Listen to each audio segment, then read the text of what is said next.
JCB लोगों को कुचल देती है और राखी का भी काम यही है, जेसीबी लोगों के घर तोड़ती है। पॉजिटिव है तो मैं ये सारा गंदगी राखी दीदी का पीछे बैक रोड के नाले पे रखना चाहती हूँ। गवर्नमेंट पागल है और रोज पुलिस स्टेशन जाना, पुलिस स्टेशन के बाहर मीडिया लेके जाना, हल्ला करना। उस दिन वो गई, कहती मैंने एफआईआर किया, 5 मिनट में जाके एफआईआर करके बाहर आई। सो देखिए, मैं एक बात कहना चाहूँगी कि मैं अब्बास जी को नहीं जानती हूँ। दूसरा नाम आपने क्या लिया? ज़ाकिर जी का। ना मैं ज़ाकिर जी को जानती हूँ, ना मेरे सामने कभी कोई ज़िक्र हुआ है, कभी आदिल ने भी नहीं किया और कभी पास्ट में राखी ने भी नहीं किया था। और रही बात अब्बास जी की वो फ़ोटो, अब देखिए जैसे कि कहा जा रहा है कि वो फ़ोटो आदिल ने ली है। अब मैं ये कहती हूँ, मैं अब्बास जी को पूछना चाहती हूँ, अब्बास जी मैं नहीं जानती फ़ोटो किसने लिया है, फ़ोटो में आप हो, राइट? तो अब्बास जी आप इस बात का खुलासा करिए कि वो फ़ोटो राखी ने लिया है या आदिल ने लिया है, क्योंकि सच सिर्फ आप जानते हैं। कैमरा आपके सामने था, हम वहाँ पे कोई भी खड़े नहीं थे। इसका खुलासा सिर्फ और सिर्फ आपको करना पड़ेगा। हाँ देखा वो डब्बा ना, उसे BMW बोलते हैं, मुझे तो डब्बा लगा। अच्छा, तो वो डब्बा जिसने गिफ्ट किया था वो कुछ जैसे कि वो लोग, अच्छा तो मुझे एक बात बताओ, इतने क्लियर करने की ज़रूरत क्या थी वहाँ पे खड़े होके? जब आपको पता है कि आपको गिफ्ट मिल रहा है, आप वहाँ पे खड़ी भी हो और उसके बाद आप एक्टिंग भी कर रही हो, मुझे नहीं चाहिए गाड़ी, मुझे पहले भी किसी और ने दी थी, अब मुझे नहीं चाहिए। अरे कौन सा क्या मिल रहा? डब्बा मिल रहा था, एक डब्बे को डब्बा दे रहे। वो उन लोगों को भी मैं लाइक सल्यूट करती हूँ। उनको भी पता था कि सामने वाले की औकात क्या है। उसको एक खटारा पता नहीं 13 साल पुराना डब्बा लाके उसको दे दिया। उनको पता था कि इसका तो स्टैंडर्ड ही नहीं है कि इसको ब्रांड न्यू गाड़ी दी जाए। वो लोग कितने समझदार है। ये देखो, ये डब्बे को एक खटारा डब्बा लाके चिपका दिया। और वो कहाँ है डब्बा? मुंबई आया कि नहीं आया? हम भी देखे कितना बड़ा ब्रांड न्यू है, 13 साल पुराना, जो दिल्ली में चलता नहीं है, जिसको फेंका जाता है, जिसको हाँ वो जो बुलडोज़र से दबाया जाता है, ऐसी गाड़ियाँ जो बुलडोज़र सी देखिए, दोनों चीज़ें कितनी अच्छी एक साथ मैच हो रही है। एक पुराना 13 साल का गाड़ी का डब्बा वहाँ पे अवेलेबल है, दूसरी तरफ से राखी दीदी एक बुलडोज़र में आती है, JCB उसका नाम है, जो मुझे अभी पता चला है। मुझे तो पहले ऐसे लगा था कि उसको जो 13 साल पुराना एक गाड़ी का डब्बा दिया जा रहा है, राखी दीदी वही कुचलने के लिए JCB में आ रही है, पर हालांकि ऐसे हुआ नहीं। जेसीबी की भी काफी चर्चा में रही है वो। हाँ जी, स्वागत हुआ था उनका। जी, वो कचरे की गाड़ी पे से जो वो आई थी JCB। तो जैसे कि मैं कहना चाहूँगी कि ज़िंदगी में पहली बार JCB ने कुछ ढंग का सामान उठाया। राखी सावंत जैसा कचरा JCB उठा के लेके आई। JCB को भी लग रहा होगा वाह रे वाह, क्या काम कर दिया मैंने, आज मैंने राखी सावंत को उठाया। और राखी सावंत क्या कह रही थी कि मैं JCB में आई, JCB क्या करती है, लोगों को कुचल देती है, ये उनका स्टेटमेंट था। वैसे मैं अपने दुश्मनों को कुचल दूंगी। देखिए, बात बात में ही सही कितना सच बोल गई राखी सावंत कि JCB लोगों को कुचल देती है और राखी का भी काम यही है, JCB लोगों के घर तोड़ती है। आज बस्तियां हटाने के लिए, उठाने के लिए बड़े बड़े बिल्डर्स JCB का यूज़ करते हैं। बेचारे गरीब अपना घर कैसे बनाते हैं और JCB आके उस गाड़ी को चढ़ा देते हैं लोगों के घर पे। और राखी सावंत उसी गाड़ी में घूम रही है। अब वो मेरे दुकान पे चढ़ना चाहती है, मेरा दुकान तोड़ना चाहती है, मेरा घर तोड़ना चाहती है, लोगों को बर्बाद करना चाहती है। इस वजह से JCB में घूम रही हो। जी, मेरी लीगल टीम बहुत स्ट्रांग है। अब आगे हम बहुत स्ट्रांग रहेंगे। देखिए, ये तो 16 तारीख की एफआईआर है, आज 10 दिन हो चुके। 10 दिन में फिर से राखी दीदी ने इतना सारा गंद कर दिया है। राखी दीदी का डे बाय डे गंद बढ़ता जा रहा है। कचरे का डब्बा भी वो गंद रखने के लिए कम पड़ रहा है। अब मैंने पीछे का जो बैक रोड का नाला है वो भी ख़रीदना चाहती हूँ मैं, क्योंकि राखी दीदी का इतना गंद है कि उस नाले में तो समा जाए कम से कम। अब मैं जगह कहाँ से लाऊं? राखी दीदी का गंद रखने के लिए मेरे घर में जगह नहीं है। मेरा घर बहुत पॉजिटिव है तो मैं ये सारा गंदगी राखी दीदी का पीछे बैक रोड के नाले पे रखना चाहती हूँ। और 9 नवंबर मेरी डेट है, तब तक देखते हैं और कितना गंद इकट्ठा होता है और क्या क्या और आगे हम लीगल टीम के साथ मिलके करते हैं। अब मेरी इन्वेस्टिगेशन चालू है। एफआईआर के बाद सीधा होती है इन्वेस्टिगेशन, उसके बाद राखी को अरेस्ट वारंट निकलेगा, जो कुछ 41, कुछ मुझे इतना नॉलेज नहीं है, 41 कुछ वारंट निकलता है, बट 41A जी ये वारंट निकलेगा। तो राखी दीदी का तो काल आ ही चुका है। अब राखी दीदी को बाकी की जिम भी जेल में ही करनी है, बाकी का प्लानिंग प्लॉटिंग भी जेल में ही जाके करना है। और एक काम और करो राखी दीदी, क्योंकि आप बाहर तो रहने वाली नहीं हो, फिर बाकी के जो झगड़े हैं, लोगों की ज़िंदगी ख़राब करनी है, अंदर बैठ के ना लोगों पे ना सिर्फ एलिगेशन लगाती रहना कि इसने रेप किया, इसने फला किया, उसने डिंका किया, इसने मेरा इंस्टा उड़ाया। अंदर लोगों की कमी नहीं होगी, उनके साथ बैठ के ना एक खेल खेलती रहना। देखिए मैंने सबसे पहले मैं आपको ये बताना चाहूँगी कि ये एफ़आईआर आज की नहीं है। ये एफ़आईआर को होके भी 10 दिन हो चुके हैं। 16 तारीख की एफ़आईआर है और उसमें टाइम भी मेंशन किया गया है। एफ़आईआर है 16 तारीख, दिनांक 16 और टाइम है 7:01 का। तो ये आज 10 दिन के बाद मैंने अपनी एफ़आईआर बाहर निकाली है। मैं चाहती थी कि चलो इन्वेस्टिगेशन हो जाए, उसके बाद जो भी कार्रवाई है, जो पुलिस कार्रवाई करने वाली है, राखी को अपने आप पता चल जाएगा कि उसके ऊपर एफ़आईआर हो चुकी है। यही राखी सावंत इतनी झूठी है, एक छोटा सा कागज़ लेके जाती है अंदर गवर्नमेंट के, एक तो कागज़ बिना मतलब वो इतने ख़राब कर रही है गवर्नमेंट को। तो उसने मतलब क्या समझ के रखा है पता नहीं, उसको तो लगता है गवर्नमेंट पागल है।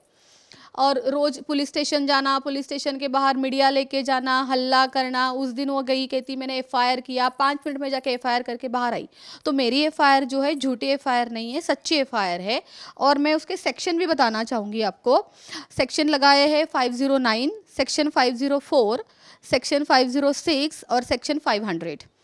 जो राखी ने मेरे लिए जो लफ्ज़ यूज़ किए हैं, एक लड़की होने के बावजूद एक लड़की के बारे में इस हद तक बात करना, इस हद तक गिरना राखी सावंत को बहुत शोभा देता है।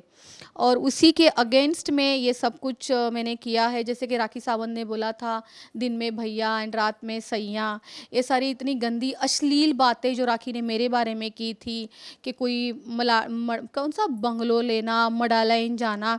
देखिए हमें तो बोलना भी नहीं आता, जाना तो दूर की बात है, पर राखी सावंत को सब पता है, मडालाइन किधर है, बंगलो किधर है, सब पता है। क्यों राखी, बाकी सारी चीज़ें बता दूँ मुझे, तुम्हें और क्या क्या पता है? मैंने मेरे लाइफ में फ़र्स्ट टाइम घोड़ा तब देखा जब पुलिस स्टेशन में लाया गया। जब ये आदिल के लिए जो केस चल रहा था, उसके बाद पुलिस उसके घर पे गई और कुछ उनका होता, कुछ कार्रवाई होती है, जो घर जाते हैं और क्या क्या चीज़ें मौजूदा जगह पे होती है, उसको कुछ पर्टिकुलर वर्ड यूज़ करते हैं। एंड फिर वो सारी चीज़ें उठा के पुलिस स्टेशन में लाई गई। तब मैंने देखा कि हाँ, कोई एक घोड़ा नाम की चीज़ थी उधर, और उस टेबल पे ही रखी हुई थी पुलिस स्टेशन में। उसके ऊपर एक काला काला घोड़ा था और उस पर अरबी नाम से लिखा हुआ था। और वो नाम तो मुझे पता नहीं चला क्योंकि लैंग्वेज अरबी थी। अब अरबी लैंग्वेज किसको आती है, कौन जाता है अरब में? राखी सावंत। कौन पड़ा रहता है अरब में? राखी सावंत। घोड़ा कौन लाया? राखी सावंत। यूज़ कौन किया? गधे ने यूज़ किया, घोड़ा लेके आके गधा यूज़ कर रहा था। राइट, हमें क्या पता। घोड़े को तो इतना मुझे इतना प्रमोशन दे रही हो तो घोड़े को भी प्रमोट करो, उसका भी नाम दे दो, रॉयल्टी ले लो। राखी सावंत भूल गई क्या? अगर घोड़े का नाम ले लोगी, उस ब्रांड का नाम लोगी ना, तो जाके उस ब्रांड के पास जाओ और उनको बोलो कि मैंने आपको इतना प्रमोट किया है कि अब मुझे रॉयल्टी दे दो। वैसे तो दिन भर भीख मांग के कोलैब करती ही रहती हो। कोई मुझे क्या वो क्या कहते हैं जो पहनते हैं, अबाया, अबाया दे दो। 8 साल से मेरे पास फ्री की चीज़ें खा रही हो, पहन रही हो, ओढ़ रही हो, यूज़ कर रही हो, नेल से लेके एवरीथिंग। लोगों के पास जाके चीज़ें मांगती रहती हो। अभी किसी और दुकान में पड़ी हो, किसी सैलून में, उनसे कोलैब कर रही हो, वहाँ बैठ के बोल रही हो कि मैं तुम्हारा ये चमका दूंगी, वो चमका दूंगी। अरे खुद तो चमक ले पहले, खुद तो मुँह धो ले पहले, चमकना तो बहुत दूर की बात है। मुझे इतना इस हद तक गुस्सा दिलाया गया है। आज आपने मेरा देखा, एक दूसरा रूप देखा, माँ काली का रूप मुझ में आ चुका था आज। उसका रीज़न यही है, एक कौवा मेरे पीछे इतने गंदी तरीके से काँव काँव काँव करके पड़ा हुआ है। ना वो उड़ रहा है, ना वो गायब हो रहा है, ना उसका मुंह बंद हो रहा है, बस मेरे पीछे काँव काँव काँव काँव करके पीछे ही पड़ा हुआ है। वो चाहता है कि कौवे के बोलने से राश्री को फ़र्क पड़ेगा, बट राश्री को कुछ फ़र्क नहीं पड़ेगा। कौवा अगर श्राप देता है ना तो सामने वाले को कोई फ़र्क नहीं पड़ता है। कौवे को खाना खिला खिला के तो हम हमारे कर्म अच्छे करते हैं। तो वो कौवा है राखी सावंत, जिसको पितरों का खाना खिलाते हैं। मैं रोज़ एवरीडे कौवों को पनीर खिलाती हूँ। जैसे मैं राखी को इतने सालों से खिलाती आई हूँ, उसको पालती आई हूँ, और वो राखी सावंत पूछ रही है कि राजश्री मोरे कौन है। राजश्री मोरे मेरे पीछे पर्स लेके खड़ी रहती थी, कौन है राजश्री मोरे। तो मैं पूछना चाहती हूँ राखी सावंत, तुम्हारी औकात है कि तुम मुझे अपना पर्स पकड़ने के लिए दोगी।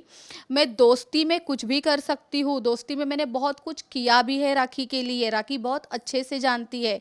लेकिन अगर आज राखी बोलती है कि राजश्री मोरे कौन है, तो बहुत अच्छे से पता है तुम्हें कि राजश्री मोरे कौन है।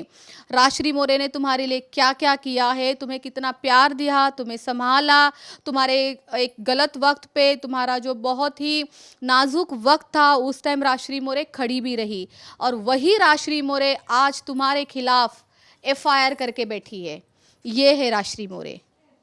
12 साल से मैं बिजनेस करती हूँ। 12 साल में मैंने 3 स्टूडियो खड़े किए, तब राखी कहाँ थी। राखी तो 8 साल से अगर मैं राखी को जानती हूँ, 8 साल को मैं उसको फ्री दे रही हूँ। लेकिन मेरे पास जो इतने हाई क्लास क्लाइंट है, जो टीवी वाले हैं, जो इंडस्ट्री से इतने बड़े बड़े लोग हैं, हर किसी का नाम लेना ज़रूरी नहीं है, हालांकि मैं उनका नाम भी लेती, बट कब लेती, जब अगर ये सारी चीज़ों में ना नहीं लेना चाहिए मुझे, क्योंकि राखी का कचरा है जो मैं साफ़ कर रही हूँ।